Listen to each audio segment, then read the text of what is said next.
Hola, ¿qué tal? Bienvenidos una vez más a Medicarte, el arte de ejercer la medicina. Esta vez no es que vamos a hacer un programa dedicado a los animalitos. Bueno, vamos a decir que sí. Nosotros tenemos un animalito, un amiguito, que es para mí el mejor amigo del hombre y de su pareja también. Y vamos a hablar de cuando ese amiguito está pequeño. Doctor, tengo el pene pequeño. Una de las preguntas más frecuentes realizadas en mi consulta, también a través de esta cajita. Suscríbete, comparte, activa la campanita y sobre todo la pregunta, ¿eso tiene solución? De eso y más te quiero hablar hoy en compañía de Isis del Carmen, aquí en Medicarte, el arte de ejercer la medicina. En este sentido es importante entender que debemos separar los diagnósticos sobre un amiguito que no tiene una medida a la cual uno se sienta a gusto.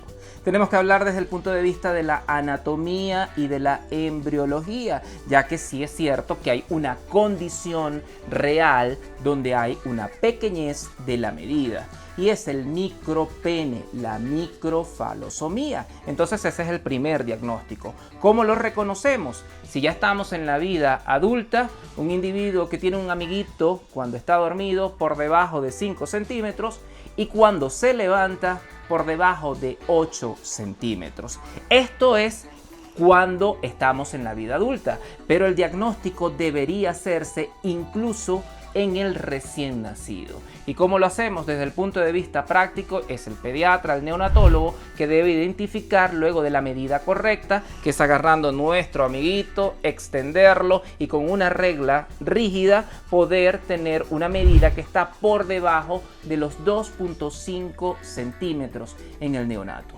Cuando esto ocurre, estamos en presencia de una microfalosomía, cuya causa es embrionaria, genética, por déficit de alguna hormona derivada de la testosterona y que se produce en la placenta.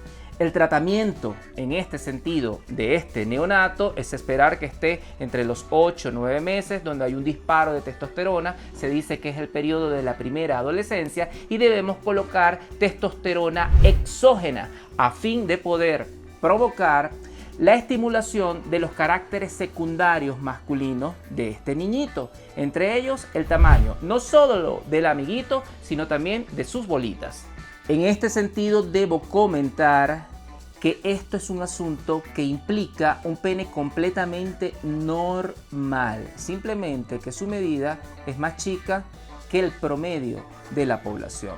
También hay ciertos síndromes, condiciones patológicas, genéticas que pudieran acompañarse simplemente de un pene pequeño, de un micropene.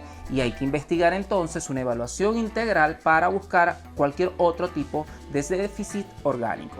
Otra de las condiciones que también debemos atender es el pseudomicropene. Y me preguntarán, ¿qué es eso, doctor? Bueno, es un micropene en apariencia, pero las medidas son normales. Recordemos, más de 8 centímetros en la vida adulta cuando se levanta.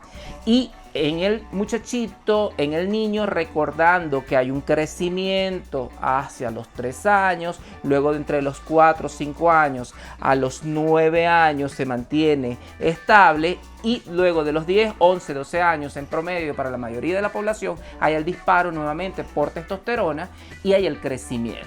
Entonces, en ese momento nosotros decimos, bueno, estamos ¿qué?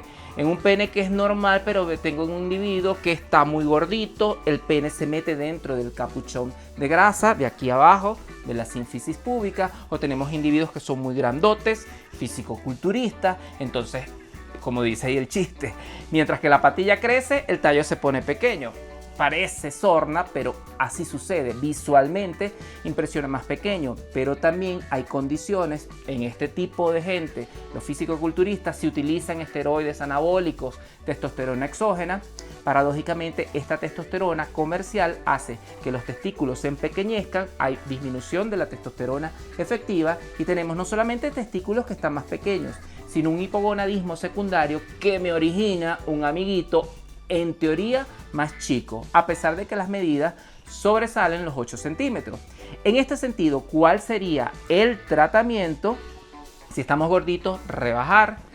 Si tenemos alguna condición como los esteroides anabólicos, poderlo sustituir. También hay condiciones como la diabetes, el hábito tabáquico, la hipertensión arterial por disminución del riego sanguíneo. Esto hace que el amiguito se empequeñezca simplemente porque no hay un flujo efectivo de sangre. Y es importante entender que este tejido, que nuestro pene, son los sinusoides sanguíneos, es decir, el llenado de sangre. Yo siempre comparo, nuestro amiguito es como una vejiga, así le decimos los zulianos a los globos, una manguera que tiene dos luces, dos huequitos. Cuando estas luces se cierran para el llenado de sangre en la erección, básicamente el pene entonces lo que es sangre. Si perdemos el flujo efectivo de sangre, tanto en la erección como cuando está dormido, que es para la nutrición, simplemente se apequeña.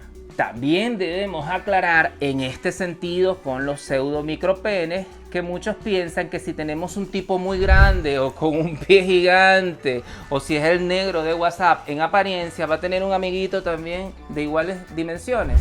Esto es un mito, esto es completamente falso. Si bien es cierto que hay regiones que te dicen cuáles son las medidas más altas o más bajas, no tienen ninguna relación sine qua non que si yo tengo el pie grande, lo tengo más grande. Si no, imagínense, yo tengo 38, tendría una cosita de este tamaño, lo cual es completamente falso. Lo que sí es cierto es, si yo no uso a mi amiguito, pierde también la capacidad de ser más grande y es simplemente por la falta de ejercicio, ya eso se ha demostrado y es por el riego sanguíneo. También obviamente lo que es los volúmenes, mientras más voluminoso sea el cuerpo, más pequeñito se va a ver el amiguito. Pasamos entonces el asunto del micropene y el pseudomicropene, pero a veces tenemos las medidas completamente normales, pero yo como individuo, como hombre, percibo, creo que estoy en presencia de un pene pequeño y hay una condición que se denomina precisamente síndrome del pene pequeño, también el síndrome del vestuario.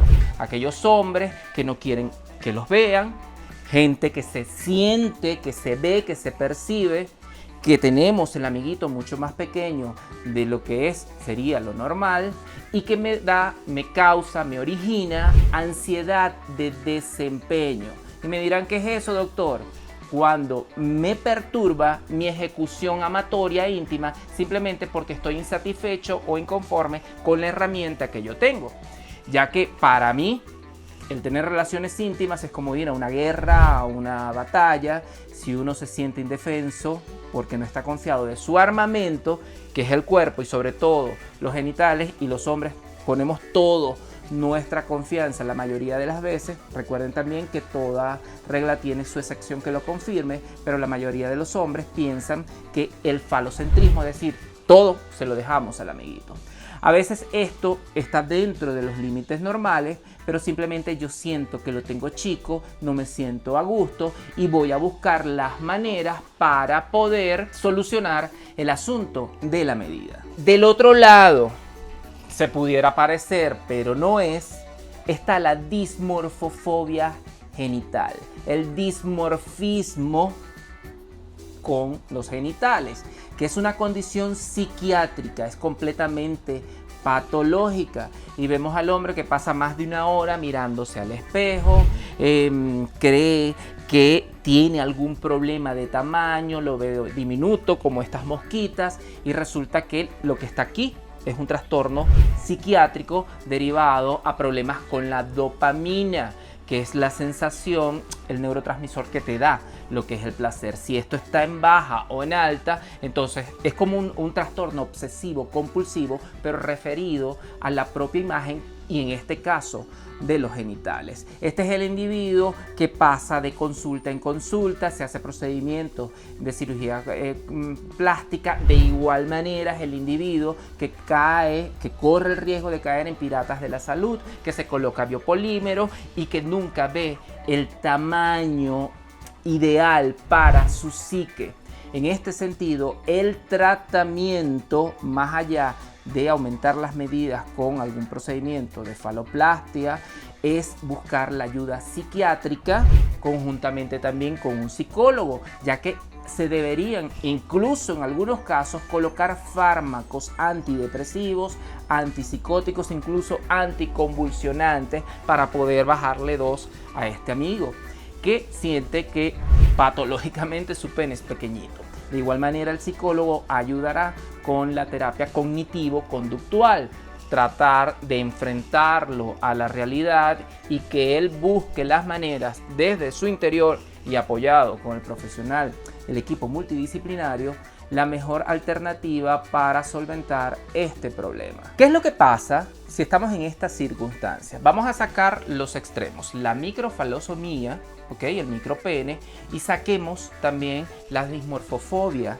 genital, que son extremos, ¿ok? Y que implican tratamiento. En este caso, la microfalosomía con testosterona, con su especialista, y en este caso, tratamiento psiquiátrico. Pero cuando yo creo tener un pene pequeño, cuando tengo una medida normal, pero esto me compromete lo que es mi estima, mi autoconfianza, ocurre el asunto que debemos hablar de esto con nuestra pareja, porque muchas veces esto repercute, insisto, en la ansiedad del desempeño y en la angustia de desempeño. Entonces tenemos hombres que por creer que tenemos un amiguito pequeñito, caemos en disfunción eréctil, falla eréctil, que es distinto. La falla eréctil alguna vez nos ha pasado, pero si esto se hace repetitivo en el tiempo, hay una disfunción eréctil tal que puede darnos una impotencia. También puede acortar nuestros tiempos de llegada, la eyaculación rápida, que dificulta nuestro proceder íntimo.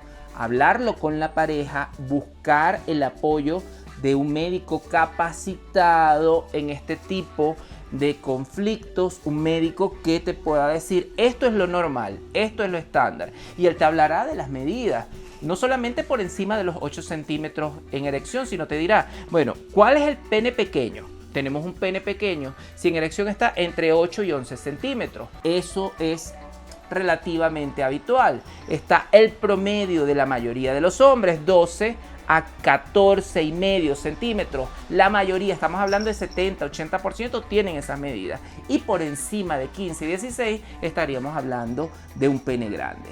El especialista te dará la confianza de decirte, para tener relaciones íntimas efectivas, tanto desde el punto de vista reproductivo o como recreativo por placer, necesitamos que tengamos más de 8 centímetros.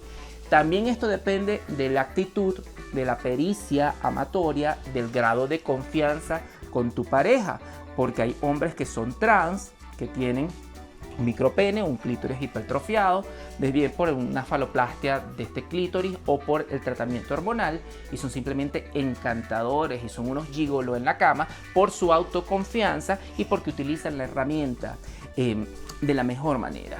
Si tienes una mujer, también se ha demostrado que la mujer, para llegar a esa zona G, y eso lo podemos hablar en otro episodio, que no es solamente ese puntito, el clítoris, no, es toda una zona que con compresión, con este tamañito, podemos abordarla y darle el placer a la pareja. Y si estamos hablando de relaciones homoeróticas, la distancia para llegar a la próstata es apenas esto, 5-7 centímetros. Así que el tamaño no importaría siempre y cuando tú acá estés tranquilo. Otra cosita que también mucha gente tiene error de concepto. Bueno, pero si entonces me tomo un Viagra, un vasodilatador, o esto, la yoimbina, el Magic Verguito, me puedo decir una grosería, el Magic Verguito no te va a hacer nada con esto.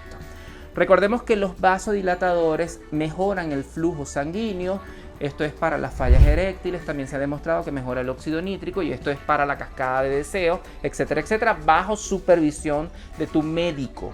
Ojo con esto, pero esto no te va a aumentar el tamaño y mucho menos desde el punto de vista cosmético. Si bien es cierto, al mejorar el flujo efectivo de sangre, tenemos un pene que está más tumefacto, dosis pequeñas de vasodilatadores, no quiere decir que si me tomo esta pepita o me echo cualquier cosita, la brocha china para retardar, etcétera, etcétera, vamos a tener el aumento.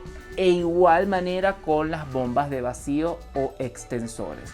Esto no es científicamente comprobado. Si bien es cierto, los extensores te pudieran aumentar 1 centímetro a 1,5 centímetros con continuidad más de 6 meses de ejecución, hay que cuidar cómo se hace esta práctica porque puede haber ruptura de vasos, rupturas de estructuras anatómicas que me pueden dar lugar a la falla venosa, la fuga venosa y se me cae el amiguito, como también poder microfracturas sin ser un verdadero hueso, nuestro amiguito, que se traduce en un pene curvo patológico y una enfermedad de peronea. Ahora bien, ¿cuál es la conclusión de este programa? Primero, tener autoconfianza. Saber que si hay un problema con la medida, con el tamaño, también hay soluciones factibles, médicas, seguras. Tu médico tratante, el médico sexual, tu urólogo capacitado en este tema, te podrá decir, bueno, tenemos que colocar testosterona si es un micropene, si vamos al psicólogo. La idea es que sea un equipo multidisciplinario o, ¿por qué no?, vamos a instaurar una faloplastia desde el punto de vista de cosmética genital para aumentar el tamaño del amiguito, tanto en grosor como en longitud, en flacidez y en erección. Pero sobre todo debemos estar sanos de acá, porque así nos hagamos lo que nos hagamos y no mejoramos nuestra autoconfianza, no ponemos los pies sobre la tierra, nuestro marco de expectativas también tienen que ser reales, no compararnos con el negrito del WhatsApp, ni con películas para cine para adultos que muchas veces tienen faloplastia y un buen director que busca el mejor ángulo para ver eso más grande. Entonces, si ese es un estándar de comparación, estamos graves. Comunicarnos, sentirnos a gusto con lo que tenemos y si hay algún problema, buscar la ayuda. Espero que estos breves minutos, que este episodio les haya gustado. Yo estoy atento a tus sugerencias, comentarios, preguntas. Suscríbete, activa la campanita y, como siempre les digo, mis hijos, a cuidarse mucho, que todavía el virus continúa en la calle.